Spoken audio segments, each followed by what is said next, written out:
Chapter 7, 7.1. The Prophet Muhammad ﷺ attacks idols. The messenger began to attack the idols of the Kaaba, saying that they could see nothing, hear nothing, and had no power to do any good or harm. Apart from these idols, the Quraysh worshipped the angels and jinn. The Prophet Muhammad ﷺ taught that whatever man worshipped other than Allah, whatever he took as patron or aid, could do him no good or harm unless it was the will of his Maker. The fate of man rests in the hands of Allah alone. It is He who provides or withholds provision. It is He who gives life and death. All good is in His hands, and when He desires anything, He says to it, "Be," and it becomes. Should Allah touch you by harm, none can relieve you from it except Him. Should He desire good for you, none can deter His bounty. He bestows it on whom He will of His slaves. He is the merciful, the forgiving. Surah 10, verse 107. The leaders of Quraysh could bear it no longer. The Prophet ﷺ was corrupting their dependents. Was he not doing enough harm already with his ideas of forgiveness and charity? If he were to divert people from their most sacred gods and teach them that only Allah could do them good, then why should people obey them, the nobles of Quraysh? What would become of their honorary titles and privileges? What would happen to their trade when the Arabs stopped coming to visit their idols from far and wide? Had it been just any man, a slave or dependent, who was saying these words, they would have meted out a slow death by torture. But the Prophet ﷺ was not such a person. He came from the most noble of the great houses of Quraysh. He had been held in high esteem among them before he began calling people to Allah. If harm touched him, his tribe would immediately retaliate. Mecca would be torn apart by a feud of vengeance, a civil war in which neither side would rest until the other was annihilated. In such a feud, both victor and vanquished were losers. They were trying desperately to avoid such dire measures, but the messenger was breaking up their world. They went in a body to his uncle Abu Talib, the aged and revered head of Banu Hashim, and said that they were willing to relieve him of his embarrassing nephew. Abu Talib had not entered into Islam, but he was very fond of his nephew, who as a little boy had been entrusted to his care by his father, Abdul Muttalib, and who had grown to be a man of such courage, wisdom, dignity, and intelligence. Even this strange inspiration of the Prophet Muhammad ﷺ that he could not understand was noble and elevated.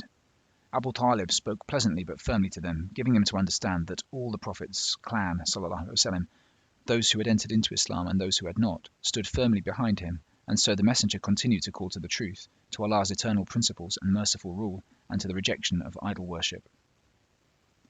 7.2. The Blind Man.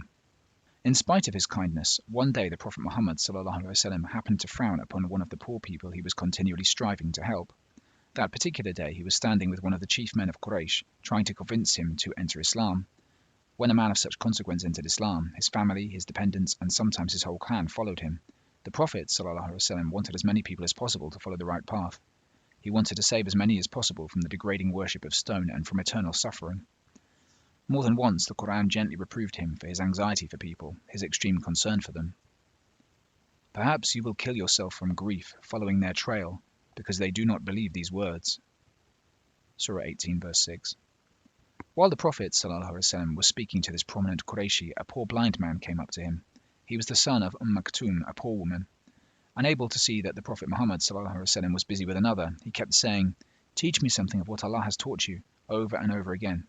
The Prophet ﷺ saw his opportunity of convincing this dignitary of Quraysh slipping away, but the blind man kept on insisting, "Teach me something of what Allah has taught you."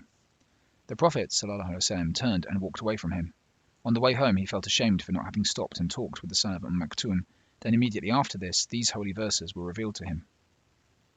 He frowned and turned away when the blind man came to him. How can you tell? Perchance he might become a better man. Or recall and the reminder would help him. As for him who is indifferent, you stop and address him when you are not charged with his salvation. As for him who comes hurrying to you while apprehensive, you are diverted from him. Nay, this is a reminder, so remind him who wishes it. Surah 80, verses 1 to 12. To Allah, it is not only the important personages who are of consequence, but all those who want to walk in the straight way, who desire to know him and to be taught his words. The Prophet ﷺ was commanded not to address people according to their position in this world, but according to their earnestness in seeking guidance. A man may be humble and poor, but great in the sight of Allah, and a man may be very great in the sight of his fellow men and of no consequence to Allah. He assesses people according to what is in their hearts and not according to their appearance, wealth, position, or influence among other men. The messenger taught his followers these verses just as he taught them every word that was sent down of the Quran. He did his very best to deliver everything accurately, neither diminishing nor adding anything. These verses contained a reprimand for him. Nevertheless, he repeated them and explained their implications as he explained everything else from the Quran. After that incident, whenever the blind man passed by him, the Prophet ﷺ used to be very cordial and attentive to him. Smiling, he used to say, "You, on account of whom my Lord has taken me to task." The personality of the Prophet Muhammad ﷺ, so frank and open, so intelligent, tactful and modest, helped attract people to Islam. Ali ibn Abi Talib said of him, "No one saw him without being awed by his presence, and no one came to know him without loving him." 7.3. The struggle continues. The Prophet Muhammad ﷺ became more and more active in calling to Allah as more verses of the Quran were sent down, and the number of his followers continued to increase. So once again Quraysh went to his uncle. This time they took the handsomest youth of all Quraysh, called Umara, with them, and asked him to take that youth as a son and deliver the Prophet ﷺ to them. Abu Talib refused, and the messenger continued to call to the new religion with vigour and wisdom. The Prophet ﷺ was protected outside his home by his tribe. Inside his house he was comforted and consoled by a most understanding and affectionate wife, who had total trust in him. Patient and wise, Khadija dissipated the slights, the injuries, the insults he received outside his house. Although the deniers would not kill him, fearing his tribe's retaliation, they did all the mean and spiteful things they could. They used to throw the innards of animals they had killed as offerings to their gods over him while he prayed. They threw filth at his house. He had particularly vicious neighbours in Abu Jahl and Abu Lahab. At first he used to keep someone on guard in front of his house, but one day the holy verses said that Allah had made him immune from men, so he stopped keeping a guard. His life was protected, but he was not safe from their injuries. Like all prophets, he had to drink from the bitter cup of rejection. The leaders of Quraysh did not fight the Prophet ﷺ for the sake of their gods alone, but to maintain the reign of the strong over the weak in Mecca that the Prophet Muhammad ﷺ's teaching was bound to break up. There was a certain monopoly of rich merchants who ruined smaller merchants, particularly strangers from other tribes. They controlled the economy of Mecca by force and fraud. The Quran teaches, "You shall not eat your money unrighteously between you, or hand it to the rulers, to eat up the money of a group of you in sin, when you know." Surah 2, verse 188. There was much in the teaching of the Quran that was against the practices of the powerful Qurayshis. It was against injustice, against usury, against the strong tyrannizing the weak. It struck at the very root of the evils of their social and economic system. Even without attacking the idols and proclaiming the worship of Allah alone, the Prophet ﷺ had made powerful and implacable enemies. 7.4. The Prophet Muhammad ﷺ claims redress from Abu Jahl. A man stood in the heart of Mecca and cried, "People of Mecca, I am a stranger among you. I came to you with camels that I sold to Abu Jahl. I have waited and pleaded until my patience has run out, but Abu Jahl will not give me the price of my camels. Which of you will intercede with him on my behalf?" Some of the group of people he was addressing were friends and intimates of Abu Jahl, but they did not see why they should exert themselves and perhaps displease Abu Jahl for the sake of this stranger. Then someone, thinking it would be a capital joke, pointed out the Prophet ﷺ to him. The Prophet ﷺ was at some distance from them, praying by the Kaaba. They said to him, "Do you see that man over there? He will intercede for you with Abu Jahl." They did not tell him that Abu Jahl was the Prophet's ﷺ bitterest enemy, who had plotted time and time again against him. They thought they were going to have an amusing time at the expense of the Prophet Muhammad ﷺ and the stranger. The stranger went to the Prophet ﷺ, not knowing who he was nor his relationship to Abu Jahl. But the Prophet ﷺ listened to the man's story. He could have excused himself, saying that his intercession could not be expected to be successful in enabling the man to find favour with Abu Jahl, but he would let nothing stand in the way of justice. There was wrong to be redressed. He rose with the man, saying that they would go to us for the money together. Quraysh followed at a distance to see what would happen. Perhaps the Prophet ﷺ and Abu Jahl would fight, which might in turn lead to civil war among the tribes, so they sent from among them a spy to discover exactly what the two men would say to each other. When the Prophet ﷺ and the stranger reached Abu Jahl's house, he knocked at the door. "Who is it?" said Abu Jahl. "Muhammad," came the reply. Abu Jahl came out trembling and pale-faced. "Could you give this man his money?" asked the Prophet Muhammad ﷺ. "Certainly," said Abu Jahl, "if you wait a moment." He went in, brought the money, and gave it to the stranger, and the stranger went on his way. As was often the case with these Qurayshis, they plotted behind his back, but when face to face with Allah's messenger, they cowered and obeyed, in spite of the fact that he was gentle, patient, and forbearing. 7.5. Quraysh go to Abu Talib a third time.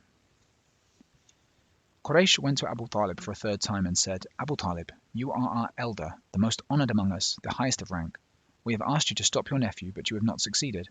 We shall bear this no longer, for he has insulted our forefathers, belittled our aspirations, and spoken against our gods. Either you stop him, or we shall fight you and him until one of the two parties perishes."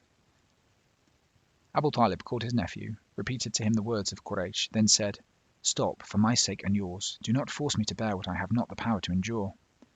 The Prophet, ﷺ, mute with compassion, looked at his uncle, for he understood his position well. But there was more at stake than the feelings of men, more than their lives. There was the salvation of their souls, the hope of eternal happiness for them. So he answered in these memorable words, "Uncle, if they placed the sun in my right hand and the moon in my left hand to abandon this affair, I would not until Allah made the truth prevail, or I died in the attempt." He rose and turned to go, for his heart was heavy with compassion and sorrow. Abu Talib saw how much the Prophet ﷺ cared, and how great the thing must be for which he was jeopardizing his life and the life of all those he loved. He called him back and said, "Nephew, say what you will, for I shall never deliver you up to anything you would not like." Then Abu Talib called the tribes of Banu Hashim and Banu Abdul Muttalib, whose head he was and who were the Prophet ﷺ's nearest kin, and asked them to swear to protect him. This was one of the customs of the Arabs. If a man protected by his tribe was harmed by a man from another tribe, his tribe were bound in honor to retaliate. They all agreed, except Abu Lahab, who declared his enmity to all, and went over to the opposite side. Some of the Prophet's ﷺ people believed and some did not, but the Prophet ﷺ was their own flesh and blood, and they felt that he had a right to say what he wanted, just as any of the orators around the Kaaba and in the marketplaces did. They were not going to stand by and allow men from other tribes to deprive him of this right.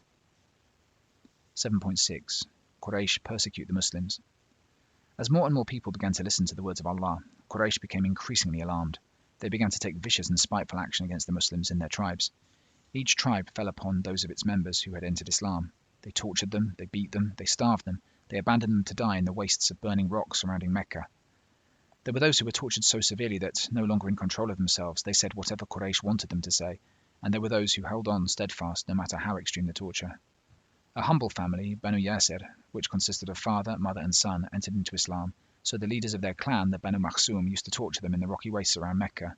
The Muslims, numbering less than 40 men, could do little to protect their own. Seeing Banu Yasir being tortured, the messenger said, "Banu Yasir, our appointment is paradise." The mother, Sumayya, died of torture without giving in. The father and son also refused to submit, but somehow they survived the terrible ordeal. Years later, when the Muslims were ordered to fight their oppressors for the sake of the freedom of religion, the son became a very brave soldier of Islam. The viciousness of Quraysh knew no bounds. One man, Al-Walid ibn al-Mughira, put Bilal, his black slave, out in the desert sun with a great stone over his chest and left him there to die a slow death because he would not return to idol worship. Bilal persisted in repeating, "The one, the one, the one," as he lay dying in the sun. Abu Bakr passed by and, seeing him in this condition, bought him and set him free. Bilal turned out to have a strong, clear voice. Years later, when the Muslims emigrated to Medina, he became the first man to call the believers to prayer. The majestically beautiful words of the adhan were called out in his clear, melodious voice. He was the first muadhin. After the Prophet ﷺ passed away, he excused himself to the first Caliph, Abu Bakr, and would call to prayer no more. He loved the Prophet ﷺ with such great and passionate devotion that fulfilling the special task the messenger had given him was too painful a reminder of his loss. Abu Bakr made it his job to buy such unfortunate slaves and set them free. Another such case was Ibn Fuhayra, whom he set free and even employed as a shepherd for his flocks. A slave whose craft was forging iron entered into Islam, so the woman who owned him took the very tools he used in his trade and tortured him with them. She would not kill him, for slaves cost money, but she would torture him day after day. One day the Prophet ﷺ passed by and saw the sight. He felt great pity for the man, but could do nothing, since slaves were the property of their masters. All he said was, "My Lord, save him, save him." The word ansur in Arabic means to save, to take revenge, or to give victory. It implies all these three together. Later, the woman was bitten by a mad dog, and the only recourse physicians had at that time in such cases was cauterization with the same hot irons she had used on her slave.